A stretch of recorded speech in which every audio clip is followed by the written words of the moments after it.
À l'île Sainte-Hélène, le phénomène saute aux yeux. Il y a des promeneurs, des riverains qui ont partagé sur les réseaux sociaux des images pour montrer à quel point le fleuve s'est retiré. En fait, on n'est même pas censé pouvoir marcher ici. Depuis quelques années, c'est de plus en plus chaud, Ouais. humide.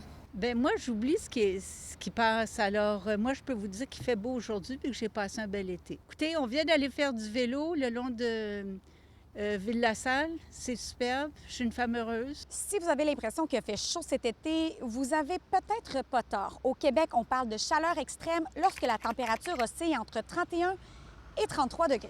La chaleur a provoqué un autre phénomène, l'évapotranspiration. C'est logique. Plus il fait chaud, plus l'eau s'évapore. Résultat, les niveaux d'eau ont atteint des seuils exceptionnellement bas cette année.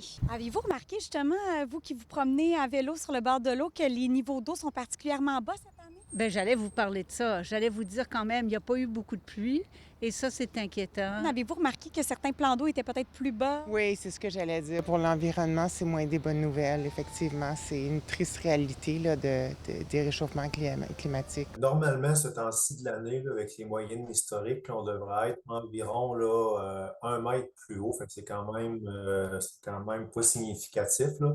On a émis sur le site de la Garde côtière canadienne un avertissement à la navigation indiquant aux usagers là, de naviguer avec prudence. Dans ma carrière, là, j'ai jamais vu un navire durer aussi longtemps dans le temps là, pour, euh, pour avertir là, des bas niveaux d'eau. Ce qui me préoccupe en particulier, c'est l'utilisation de l'eau. Donc, plus la population augmente, ben forcément, il y a l'usage de l'eau qui augmente aussi. Donc, c'est un peu une équation entre la disponibilité de l'eau et l'utilisation qu'on en fait. Donc, si c'est de moins en moins disponible et qu'on l'utilise de plus en plus, ben forcément, il y a un problème. Faites-vous attention à votre consommation d'eau? Oui, très. Oui? Oui, d'ailleurs, où j'habite, on a une taxe d'eau, taxe de consommation. Alors oui, je fais très attention, puis depuis longtemps. Puis c'est quelque chose que j'enseignais même à mes enfants. Après un été particulièrement chaud, Météo Média prévoit un automne un peu plus chaud que la normale avec des températures agréables et douces. À Montréal, Marie Casimard pour Nouveau Info.